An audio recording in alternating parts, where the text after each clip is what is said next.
Bismillahirrahmanirrahim. Assalamualaikum warahmatullahi wabarakatuh. Alhamdulillah rabbil alamin. Wassalatu wassalamu ala ashrafil anbiya'i wal mursalin Sayyidina Muhammadin wa ala alihi wa sahbihi ajma'in, amma ba'du. Akhwani fillah, rahimani wa rahimakumullah. Kita lanjutkan kajian kita tentang tafsir Al-Quranul Karim, yaitu tafsir suratul Luqman. Kita episode yang lalu sudah menyelesaikan ayat 1 sampai 5. Sekarang kita insyaallah masuk kepada ayat 7 dan 6. Kita bacakan dulu ayatnya. A'udzubillahi minasyaitonirrajim. Bismillahirrahmanirrahim. وَمِنَ النَّاسِ مَنْ يَشْتَرِي لَهْوَ الْحَدِيثِ لِيُضِلَّ عَنْ سَبِيلِ اللَّهِ بِغَيْرِ عِلْمٍ وَيَتَّخِذَهَا هُزُوًا أُولَئِكَ لَهُمْ عَذَابٌ مُهِينٌ وَإِذَا تُتْلَى عَلَيْهِ آيَاتُنَا وَلَّى مُسْتَكْبِرًا كَأَنْ لَمْ يَسْمَعْهَا كَأَنَّ فِي أُذُنَيْهِ وَقْرًا فَبَشِّرْهُ بِعَذَابٍ أَلِيمٍ. Sadaqallahul azim. Ikhwafillah, rahimani wa rahimakumullah. Ini ayat yang ke-7, ayat yang ke-6 dan ke-7 dari surah Luqmanul Hakim. Ayat ini diawali dengan firman Allah yang mengatakan wa minan nasi may yashtari lahwal hadits. Kalau menurut ulama nahwu, ayat ini ma'tufatun ala qawlihi ta'ala tilka ayatul kitabil hakim, yaitu ayat yang disandingkan atau dikembalikan, disejajarkan dengan firman Allah ayat yang kedua, yaitu tilka ayatul kitabil hakim. Kenapa ayat yang ke-6 ini disandingkan ke sana? Ini kalau menurut ulama balaghah, ini namanya adalah al-muqabalah, yaitu muqabalatu asy-syai'i bi dhiddih, atau di dalam tata bahasa Indonesia kalau tidak salah kita kenal namanya dengan antonim, yaitu menyebutkan sesuatu dengan sesuatu sebaliknya. Maknanya bahwa kalau saja Allah Subhanahu wa ta'ala di dalam ayat 1 sampai 5 itu berbicara tentang keutamaan Al-Quran, yaitu orang-orang di situ bisa mengambil hikmah yang luar biasa. Orang yang percaya akan Al-Quran, orang yang menerima akan Al-Quran banyak mengambil hikmah. Tilka ayatul kitabil hakim, banyak mengambil hikmah dan banyak mengambil hidayah, hudan wa rahmatan lil muhsinin. Nah, ini sifat-sifat Al-Quran yang luar biasa tinggi ini diceritakan oleh Allah Subhanahu wa ta'ala dari ayat 1 sampai ayat 5. Kemudian masuk ke ayat yang ke-6, di sini Allah Subhanahu wa ta'ala sebaliknya, yaitu menceritakan tentang orang-orang yang menolak Al-Quran. Makanya di sini Allah Subhanahu wa ta'ala mengatakan wa minan nas, ada sebagian orang. Jadi ayat ini sedang menyinggung An-Nadhr ibn al-Harith. Sudah kita ceritakan di awal, An-Nadhr ibn al-Harith ini dia sengaja membeli buku-buku dari negeri Persia. Tujuannya adalah hanya untuk mengalihkan perhatian orang-orang Quraisy dari ayat-ayat Allah Subhanahu wa ta'ala. Nah, dialah yang dimaksud dengan ayat ini dengan mengatakan wa minan nas, ada sebagian orang, yaitu An-Nadhr ibn al-Harith. Makanya di sini ayat ini diawali dengan taqdimul musnad ilaih, yaitu wa minan nas. Wa minan nas di sini artinya adalah dan ada sebagian orang. Ini kalau di dalam ilmu balaghah namanya litashwiq, untuk membuat orang penasaran. Disebutkan dulu di sini wa minan nas, ada sebagian orang. Tadinya sudah disebutkan ada orang-orang muhsinin yang mengambil hikmah dari Al-Quran ini, mengambil hidayah dari Al-Quran ini, mengambil rahmah dari Al-Quran ini, sehingga mereka berbuat salat yang luar biasa, zakat yang luar biasa, kemudian kepada hari akhirat mereka sangat yakin. Tetapi sebaliknya wa minan nas, ada sebagian orang. Nah, jadi orang penasaran, seperti apa sih perbuatannya? Kalau saja orang yang pertama itu perbuatannya luar biasa, dengan Al-Quran dia mengambil hikmah, dengan Al-Quran dia mengambil hidayah. Nah, orang yang sebaliknya ini apa perbuatannya? Nah, itu namanya at-tashwiq di dalam ilmu balaghah. Nah, barulah Allah menyebut perbuatannya. Man yashtari lahwal hadis. Ajab. Perbuatannya juga luar biasa. Apa? Mereka membeli buku-buku dari luar. Liyudilla an sabilillah, yaitu untuk menyesatkan orang dari jalan Allah Subhanahu wa taala.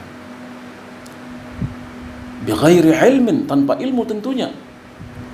Liyattakhidhaha huzwa, untuk diambil, untuk dijadikan. Nah, ulama mengatakan haknya ini kembali kepada ayat-ayat Allah Subhanahu wa taala. Tadinya Allah memuji ayatnya dengan mengatakan tilka ayatul kitabil hakim, tetapi orang-orang ini yattakhidhaha huzwa, menjadikannya sebagai olokan-olokan. Nah, ini ayat ini kembali menyinggung tentang An-Nadhr ibnul Harith yang sudah kita sebutkan di awal tafsirnya ini, yang rela membeli buku dari luar, ya, dengan tujuan untuk memalingkan perhatian orang dari Al-Quran ini. Dan dia mengatakan, jangan dengarkan Muhammad, jangan dengarkan Al-Quran, isinya itu semua tentang hari kiamat, isinya itu semua tentang surga, isinya semua tentang neraka, isinya semua tentang kaum Ad, orang-orang terdahulu yang sudah terbinasakan, jangan dengarkan. Nah, ini ejekan dari An-Nadhr ibnul Harith.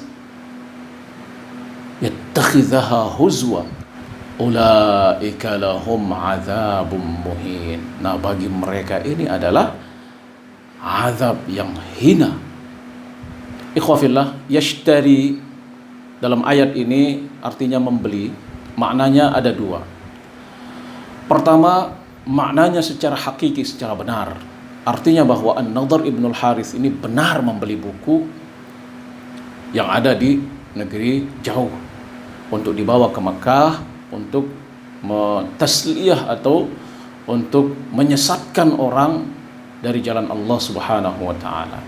Makna yang kedua di sini adalah makna kinai, yaitu kinayah.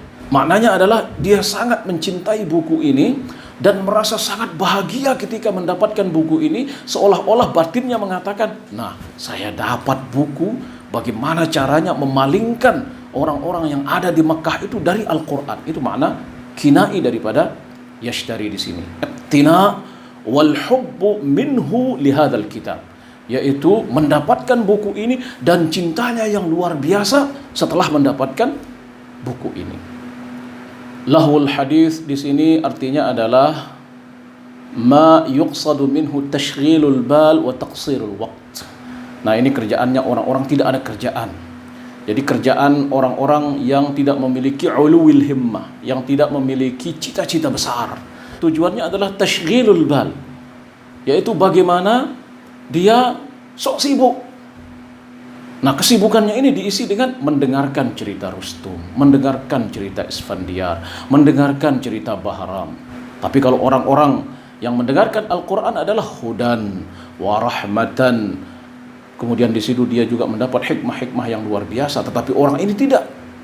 Lahwal hadis yang dia dengarkan, kata-kata yang tidak berguna yang dia dengarkan dengan tujuan tashghilul bal, hanya mengisi otak saja, hanya mengisi telinga saja. Wa taqsir tulil waqt, hanya membunuh waktu yang begitu panjang. Itu namanya lahwul hadis. Nah, di sini Allah Subhanahu wa taala mengatakan liyudilla an sabilillah. Ada juga qiraah yang mengatakan liyadilla an sabilillah. Beda maknanya. Kalau liyadilla an sabilillah, di sini An-Nadhr ibnul Harith ini termasuk orang-orang yang sesat. Tetapi di sini qiraah yang lain seperti di dalam mushaf ini mengatakan liyudilla an sabilillah. Subhanallah. Jadi An-Nadhr ibnul Harith ini, dia tidak mau sesat sendiri. Pokoknya dia ingin menyesatkan orang. Makanya diksinya di sini adalah liyudilla an sabilillah. Dia tidak mau sesat sendiri, dia berani berkorban untuk membeli buku dari jauh, dibawa ke kota Makkah untuk diceritakan kepada orang-orang, dianya sesat dan ikut menyesatkan orang. Sabilillah di sini maksudnya adalah Al-Qur'an. Kenapa? Karena Al-Qur'an ini adalah merupakan jalan menuju jalan Allah Subhanahu wa taala, makanya dia disifati di sini sebagai jalan Allah Subhanahu wa taala, dan itulah tujuan daripada Al-Harith, An-Nadhr ibnul Harith ini, untuk menyesatkan orang. Jangan sekali-kali mendengarkan Al-Qur'an ini. Lebih baik dia dengar ya petualangan Rustum, petualangan Isfandiar, dan petualangan Bahram dan raja-raja Persia yang lainnya. Kemudian Allah mengatakan ulaika lahum adzabum muhin. Di sini Allah menambahkan ismul isyarah, tidak langsung mengatakan walahum adzabum muhin. Ini kata ulama adalah apa yang setelah ismul isyarah ini, setelah kata-kata ulaik ini, dimaksudkan adalah bahwa orang-orang yang tadi itu ya, yang menolak ayat-ayat Allah, rela membeli buku-buku dari luar, kemudian rela memalingkan orang-orang dari sabilillah, jalan-jalan Allah Subhanahu wa taala. Nah, orang-orang yang menolak itu berhak mendapatkan azab yang hina ini. Ini makna ismul isyarah yang ada di dalam ayat ini dengan mengatakan ulaik. Mereka itu, siapa itu? Yang menolak ayat-ayat Allah itu. Lahum, bagi mereka, azabum muhin, azab yang hina, menghinakan. Ikhwafillah rahimani wa rahimakumullah. Nah, di sini Allah Subhanahu wa taala berfirman, wa idza tutla alaihi ayatuna, ketika mereka dibacakan ayat-ayat kami, walla mustakbiran, mereka berpaling dan pergi dan menyombongkan diri, ka'allam yasma'ha, seolah-olah mereka tidak mau mendengarkannya. Ka'anna fi udhunaihi waqara, sepertinya di telinga mereka ada sumbatan. Fabashshirhu bi'adzabin alim, maka berikan mereka itu berita gembira, yaitu azab yang pedih. Ikhwafillah rahimani wa rahimakumullah. Allah Subhanahu wa taala dalam ayat ini mengatakan tutla alaih, artinya ketika mereka dibacakan ayat Allah, ketika mereka diperdengarkan ayat Allah Subhanahu wa taala. Ini artinya bahwa ada tamkinus sama'. Tamkinus sama' di sini artinya bahwa mendengarkan ayat-ayat Allah itu hasilun, sudah terjadi, dan mereka pernah mendengarkannya, bahkan sering mendengarkannya. Karena di sini Allah Subhanahu wa taala mengatakan wa idza tutla, ketika mereka sering diperdengarkan, bukan mengatakan wa idza tuliyat alaihim ayatuna, tidak, tetapi Allah mengatakan wa idza tutla alaihi ayatuna, ketika dia diperdengarkan dan sudah mendengarkan ayat ini, walla mustakbir, subhanallah. Jadi diksinya lagi di sini mengatakan walla, dia langsung pergi, seolah-olah tidak mau mendengar ayat ini. Walaupun mendengarkan ayat ini sudah terjadi, itu namanya walla, langsung dia meninggalkan ayat ini. Kayak orang takut gitu mendengar firman Allah ini. Makanya Allah mengatakan ka'allam yasma'ha. Jadi di sini mendengarkannya itu sudah terjadi, sudah sering dia mendengarkannya, tapi Al-Quran mengatakan seolah-olah tidak pernah terjadi dia mendengarkan Al-Quran itu. Seolah-olah dia tidak pernah mendengarkan Al-Quran itu, saking tidak ada membekas sama sekali bagi dia, karena sudah terbangun di jiwanya memang membenci Al-Quran. Ini namanya tashbih di dalam ilmu balaghah itu, atau tamtsil. Walla di sini adalah tamtsil, lebih tinggi daripada tashbih. Jadi tamtsil di dalam ilmu balaghah itu adalah tashbihus syai' bil hay'ah, menyerupakan seseorang atau sesuatu dengan keadaan dia saat itu. Seolah-olah kita membayangkannya, ketika dia walla ini, kita membayangkan bagaimana dia bangun, bagaimana dia pergi, bagaimana dia mengatakan oh, bagaimana dia mendengarkan, bagaimana dia saya tidak mau dengar, seolah-olah seperti itu. Itu namanya tamtsil. Subhanallah. Lagi ditambah dengan tashbih yang kedua, ka'anna fi udhunaihi waqara. Jadi orang yang menolak Al-Quran ini, sifatnya di sini sempurna disifati oleh Allah Subhanahu wa taala. Pertama, dia ditamtsil, seolah-olah hayalan kita tertuju kepadanya, bagaimana dia menolak ayat ini seolah-olah dia tidak pernah mendengarnya. Dan yang kedua ini, bagaimana Allah Subhanahu wa taala menyifatinya seolah-olah ada sesuatu di dalam telinganya, sehingga as-sam' lil Qur'anil Karim lam yahsun, seolah-olah mendengarkan Al-Quran ini tidak pernah terjadi. Tidak pernah terjadi karena apa? Ada sesuatu di dalam telinganya. Padahal mereka mendengar, tetapi Allah Subhanahu wa taala menyifati sepertinya ada sesuatu di dalam telinganya sehingga tersumbat dan tidak mendengar firman Allah Subhanahu wa taala. Ka'anna, seolah-olah, fi udhunai, di dalam dua telinganya itu, waqra, ada sesuatu yang menggumpal, yang menempel, sehingga pendengarannya kepada Al-Quran itu tidak sampai seperti itu mereka menolak ayat-ayat Allah Subhanahu wa taala. Ini hanya tashbih. Tashbih itu artinya bahwa seolah-olah tetapi pasti mereka sudah mendengar ayat-ayat Allah ini. Nah, kemudian Allah Subhanahu wa taala menutup ayat ini dengan mengatakan fabasyirhu bi'adzabin alim. Lalu wahai Muhammad, beritahukan mereka berita gembira. Apakah berita gembira itu? Azabun alim. Ini namanya penghinaan. Penghinaan terhadap orang-orang yang seperti itu, seolah-olah mereka diberikan berita gembira.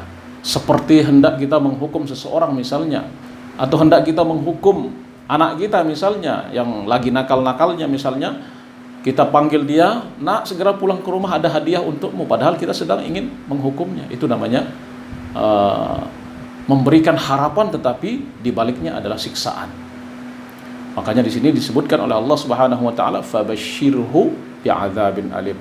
Berikan dia berita gembira dengan kegembiraannya dengan menolak Al-Qur'an itu. Apa kegembiraan itu? Berita gembira itu azabun alim, yaitu azab yang sangat pedih. Itu ikhwafillah rahimani wa rahimakumullah terkait tafsir ayat 6 dan 7 dari surah Luqmanul Hakim. Insyaallah kita lanjutkan dalam pertemuan berikutnya. Sekian, wassalamualaikum warahmatullahi wabarakatuh.